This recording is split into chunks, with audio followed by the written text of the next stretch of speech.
Sir ఇన్నాళ్ళు software ఇండస్ట్రీలోనే recommendations లేవనుకున్నాను, కానీ చివరికి ఎక్కడ కూడా రికమెండేషన్లు రిఫరెన్స్లు బ్యాక్ డోర్లు తెరిచేశారు. నీకు వచ్చిన అత్యవసర మార్కులకి మామూలు ఉద్యోగమే కష్టం, అలాంటిది సాఫ్ట్వేర్ ఉద్యోగం. సరే, ఫార్మల్గా నేను కొన్ని క్వశ్చన్స్ అడుగుతాను. అడగండి సార్. విండోస్ గురించి నీకేమన్నా తెలుసా? ఈ సాఫ్ట్వేర్ అవినాష్కి తెలియకపోవడమా? భలేవారు సార్. విండోస్ గురించి తెలియని వారు ఎవరుంటారు సార్? ఓన్లీ విండోస్ ఏం కర్మ సార్, నాకు గేట్స్, డోర్స్, బాల్కనీస్, కర్టెన్స్ గురించి కూడా తెలుసు సార్. So funny. విండోస్ అంటే గేట్లు డోర్లు కాదు, అదొక operating system. Oh I see. సరే గానీ నీకు లాంగ్వేజెస్ ఏమన్నా వచ్చా? నాకు తెలుగు, ఇంగ్లీష్, హిందీ, సంస్కృతం కూడా వచ్చు సార్. ఒరే ఒరే ఒరే, కంప్యూటర్ పరిభాషలో లాంగ్వేజెస్ అంటే తెలుగు, హిందీ, ఇంగ్లీష్ కాదురా, C, C plus plus, Java. కర్మ. సరే గానీ సార్ నిన్న క్వశ్చన్ అడుగుతాను, స్ట్రైట్ గా ఆన్సర్ చేస్తావా? అడగండి సార్. అసలు నువ్వెందుకురా కంప్యూటర్ ఇంజనీర్ అవ్వాలనుకున్నావు? ఎందుకంటారేంటి సార్, ఇందులో ఉన్న ఫెస్టివల్స్. ఫెస్టివల్సా? ఓ సారీ, ఫెసిలిటీస్ ఎక్కడున్నాయి sir? What facilities are there? పికప్లు, డ్రాపింగ్లు, పైగా వారానికి 5 వర్కింగ్ డేస్. ఆకలేస్తే పిజ్జాలు, బర్గర్లు, దాహం వేస్తే డైట్ కోక్లు, రెడ్ బుల్, బోర్ కొడితే క్యాఫ్టేరియా, బాగా వర్క్ చేసి అలసిపోతే రీఫ్రెష్ అవ్వడానికి రెస్ట్ రూమ్లు. ఎప్పుడు ఫ్యాషన్ షోనా అన్నట్టు మోడర్న్ డ్రెస్ లో బోల్డ్ అంత మంది అమ్మాయిలు. తలపోటు వస్తే సారిడన్, జ్వరం వస్తే క్రోసిన్, బాడీ పెయిన్స్ వస్తే బ్రూఫిన్, తిన్నదరకపోతే డైజిన్. ఇలా ఏ రోగం వచ్చినా స్పాట్ లో ట్రీట్మెంట్. ఇవి కాకుండా ఎవ్రీ ఇయర్ ఇంక్రిమెంట్లు, ఫారిన్ టూర్లు, ప్రాజెక్ట్ ఓకే అయితే పార్టీలు. ఇన్నున్నాయా? ఇంకా ఉన్నాయి సార్. టీమ్ మీట్లు, టీమ్ లంచ్లు, ఆన్ సైట్లు, షిఫ్ట్ అలవెన్స్లు, వీకెండ్ పార్టీలు, birthday celebrations, every year team outings, సొసైటీలో గొప్ప పేరు, పెళ్లి చేసుకుంటే లక్షల కట్నం, ఒకవేళ సడన్ గా యాక్సిడెంట్ లో పోతే 40 లక్షల ఇన్సూరెన్స్, పెద్దగా ఎంక్వైరీ లేకుండా home loans, bike loans, car loans, credit కార్డులు, డెబిట్ కార్డులు. ఎలా చూసుకున్న సాఫ్ట్వేర్ ఇండస్ట్రీలో ఉన్న ఫెసిలిటీస్ ఎందులో ఉన్నాయి సార్ చెప్పండి. సార్ నీ రీసెర్చ్ కో దండం రా బాబు. ఈ కాన్సన్ట్రేషన్ చదువు మీద పెట్టుంటే ఎవరి రికమెండేషన్ లేకుండా బిల్ గేట్స్ అంత తోడు అయ్యి ఉండేవాడు. You are selected sir. Thank you sir. ఏంటే ఇంత పెద్ద సిటీలో మనకు కావాల్సిన యాంకరే దొరకలేదా? నేను అడిగిన క్వాలిటీస్ ఏంటి? చూడటానికి 3 అడుగుల బుల్లెట్లా ఉండాలి, లడ్డు కావాలా నాయనా, కోపం వస్తే హాట్ హాట్ ఆమ్లెట్లా ఉండాలి, ఓవరాల్ గా ఒక ఎంఎస్ నారాయణలా ఓ లడ్డు లాంటి ఫేస్.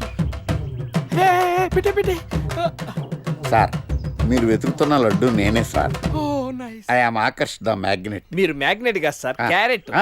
అదే 24 క్యారెట్ లాంటి గోల్డ్ అని చెప్తున్నాను. Okay sir. ఇన్నాళ్ళు ఏమైపోయారు సార్? ఐటీ కంపెనీలో జాబ్ చేస్తున్నాను సార్. అయ్యో, యాంకర్ దొరికాడు అనుకుంటే ఐటీ కంపెనీ అంటారు. సార్ సార్ సార్, మీరు నన్ను యాంకర్ చేస్తారంటే ఐటీ కంపెనీ వదిలేసి వచ్చేస్తాను సార్. వాట్? నాకు యాక్షన్ అంటే ఇష్టం సార్. మీకు యాక్షన్ చెప్పడం అంటే నాకు ఇష్టం sir. Okay sir. 1 minute. Hello, అదిరిపోయా యాంకర్ దొరికాడు, క్రైమ్ ఎపిసోడ్ కూడా అదిరిపోవాలి. సార్ సార్ సార్, మై హూనా. అంటే మీరున్నారనేగా. ఏంట్రా మన మేనేజర్ ఆకర్ష్ ఈ మధ్య కనిపించట్లేదు? ముసలోడు కదరా, ఏం వైరస్ వచ్చిందో, లేకపోతే లైసెన్స్ ఎక్స్పైర్ అయిపోయిందో.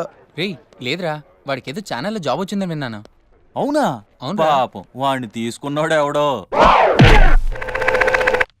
రైట్, ఏం చేస్తున్నారు?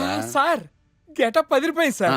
అబ్బా, మన ఛానల్ 144 లో ఈ ప్రోగ్రామ్ చూసి ఆడియన్స్ ని మీ గెటప్ అలా కట్టిపడేస్తా సార్. నేను పాదరసం అంటున్నాయా, పాత్రలో ఒదిగిపోతాను, దూరిపోతాను, వేరియేషన్స్ తో అల్లుకుపోతాను. Fantastic sir. సరే, ఇప్పుడు నేనేం చేయాలి? ఓ మర్డర్. మర్డర్? అదే సార్, కుకట్పల్లిలో మర్డర్ జరిగింది అంటూ ఎగ్జైట్ గా ఫీల్ అయ్యి మీరు చెప్పాలి సార్. అప్పుడు ఆడియన్స్ కనెక్ట్ అవుద్ది. నేనెందుకు ఎగ్జైట్మెంట్ ఫీల్ అవుతానయా? సగటు పౌరుడుగా మీరు రెస్పాండ్ అవ్వాలిగా సార్. ఈడు పౌరుడేంటి? అంటే సార్, కుకట్పల్లిలో ఒక మర్డర్. చాలు, నాకు ఆ హింట్ చాలు. You wait and see my performance. కుకట్పల్లిలో. ఒరేయ్, ఆ లైట్లు ఆన్ చేయండి రా, ఆ కెమెరా ఆన్ చేయండి, ఇప్పుడు యాక్ట్ చేయండి సార్. కుకట్పల్లిలో. Welcome to my crime show. చూస్తే పొడుస్తా. It is my show. నగరంలో పట్టపగలే ఓ మర్డర్ జరిగింది. ఒక నరహంతకుడి చేతిలో కత్తికి ఒక అమాయకుడు కోడిలా బలైపోయాడు. రక్తం గ్రేవీలా కారింది. ఇడికి చికెన్ బిర్యానీ ఇష్టం అనుకుంటా, కంపారిజన్ కరెక్ట్ గా చెప్పాడు. మర్డర్ చేసింది పహిల్వాన్ పరమేశ్ అని పబ్లిక్ కి తెలుసు, పోలీసులకి తెలుసు. సమంత బట్టల షాప్ రిబ్బన్ కటింగ్ చేస్తుంటే చూసినట్టు చూశారు. ఇలా మర్డర్లు చేసి ప్రజల్ని భయపెట్టి తప్పించుకు తిరుగుతున్న నరహంతకుల్ని ఏం చెయ్యాలి, ఏం చెయ్యాలి, ఏం చెయ్యాలి? ఏంటి ఇలా 3 సార్లు చెప్తాడు? ఇలాంటి వాళ్ళని ఉరి తీయాలి. కూలిపోవడానికి సిద్ధంగా ఉన్న ఫ్లైఓవర్ కింద కూర్చోబెట్టాలి. సూపర్ సార్, అదిరింది సార్, సూపర్ సార్. చింపేశా సార్. మీరు బుల్లితెర సంచలనం సార్. ఇలాంటివన్నీ నాకు చిన్నప్పటి నుంచి బట్టర్తో పెట్టిన విద్య. సార్ మీరు క్రైమ్ ప్రోగ్రామ్ చేస్తేనే ఇంత ఇంపాక్ట్ ఉందంటే అదే మీరు డాన్స్ అండ్ ఎంటర్టైన్మెంట్ చేస్తే ఓంకార్ ప్రభాకర్ ఏమైపోతారు? పిచ్చి నా బుట్టు కమాన్. రై ఈ 144లో చూస్తే పొడుస్తా ప్రోగ్రామ్ చేస్తుంటే అదిరిపోయిందిరా బాబు. ఫ్లాట్ అయిపోయారు జనం అందరూ. రేటింగ్ అదిరిపోద్ది. ఏయ్, ఏయ్, ఎవరు మీరు? ఏంటి? ఎక్కడికి?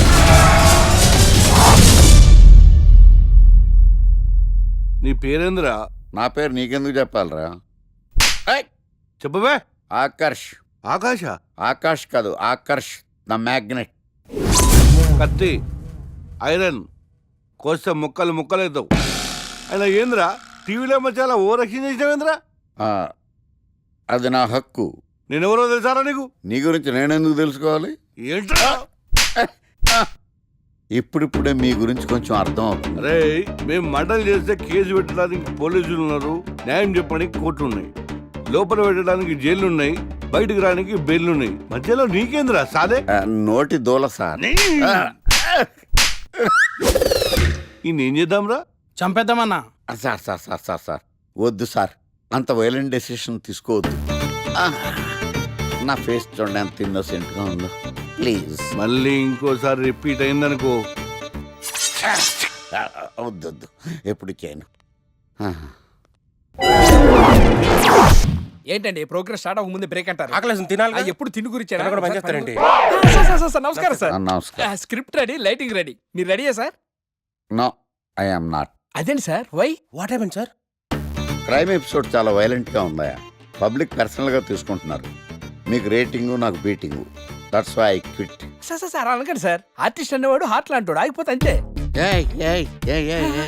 ఏమన్నావు? అదే సార్, ఆర్టిస్ట్ అనేవాడు హార్ట్ లాంటాడు, ఆగిపోతే అంతే. ఓకే, బట్ క్రైమ్ వద్దయా? ఓకే, జోనర్ మార్చేద్దాం, రంగు పడుద్ది. ఎవరికి? నాకా?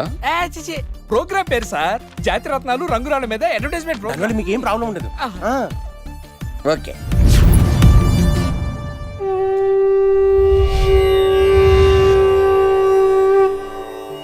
శీతాకాలం చలివేంద్రం, భద్రాచలం గాలిగోపురం, నీలాకాశం, నిండు పౌర్ణమి.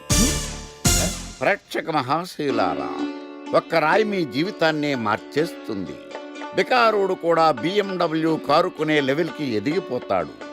మన పెద్దలు 4 రాళ్లు వెనకేసుకోమని చెప్పారు. ఇప్పుడు ఆ ట్రెండ్ మారింది. 4 రాళ్లను ముందు వేళ్లకు వేసుకుంటే వెనకాల 4 రాళ్లేంటి 40 రాళ్లు వేసుకోవచ్చు. జనులారా, మనం రాతియుగం నుండి వచ్చాం. రాళ్ళో రక్షతి రక్షితః. రాళ్లను మీరు కాపాడండి, రాళ్ళు మిమ్మల్ని కాపాడుతాయి. శుభస్య శీఘ్రం. ఓం. కట్.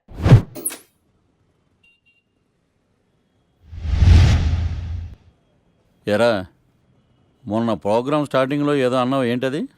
శీతాకాలంలో శామందంప? శామదుంప కాదు సార్, శీతాకాలం చలివేంద్రం, భద్రాచలం గాలిగోపురం, అబ్బా, నీలాకాశం, నిండు పౌర్ణమి. అవునా? అది మీనింగ్ ఏంట్రా? తెలవదు సార్, రతం బాగుంది కదా అని కొట్టేశాను. రితం బాగుందంటే వాడేస్తావా? అబ్బబ్బబ్బా. రే, ఒకసారి పైకి లేకరా. వదిలేస్తారా సార్? ఏంట్రా? రాళ్ళో రక్షిత.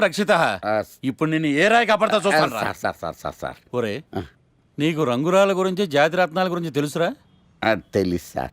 ఒరే, నీ మాట విని నువ్వు చెప్పిన అడ్డమైన రాళ్ళు పెట్టుకుని వారం తిరగకుండా ప్లాట్ఫామ్ మీదకి వచ్చేసాను రా. గ్రహాలన్నీ నా మీద పగబట్టేశాయరా. ఓ, ఐ సీ. ఐసీ ఏంట్రా? ఇంకొక్కసారి రంగురాళ్ళ గురించి టీవీలో మాట్లాడావనుకో, నీ కంకర్రాయి కొట్టేస్తాను. ఎంత గులకరాయి మొక్క నువ్వు. రే రండ్రా. కొడితే కొట్టాడు గాని గులకరాయి మొహం అన్నాడేంటి? ఈ రికమెండేషన్స్ ఏంటో, ఇలాంటి వాళ్ళందరినీ ఐటీ ఇండస్ట్రీ ఎందుకు ఎంకరేజ్ చేస్తుందో. అందుకే సాఫ్ట్వేర్లో ఈ రెసిషన్. సరే గాని, నీకు విండోస్ గురించి ఏమైనా తెలుసా? విండోస్ గురించి ఏంటి సార్, తలుపులు కిటికీల గురించి కూడా తెలుసు. సార్ మీరా? గుర్తుపట్టినందుకు థ్యాంక్స్. భలేవారు సార్, మీరు టీవీ స్టార్ కదా, మిమ్మల్ని ఎలా మర్చిపోతాం. అయినా మళ్ళీ జాబ్ ఏంటి సార్? పుట్టుకతోటే స్టార్ అనే ఫీలింగ్తో ఉండేవాడిని. కానీ 3 వాయించేసిన తర్వాత తెలిసింది, స్టార్లు పుట్టరు, తయారవుతారు అని. యాంకర్లో యాంకరింగ్ చేయాలి, మళ్ళాంటోళ్ళు జాబ్ చేయాలి. అటు ఇటు అయితే ఇదిగో ఇలాగే ఉంటుంది. నువ్వు ఇంటర్వ్యూ చేయడం, నేను జాబ్ కోసం రావడం.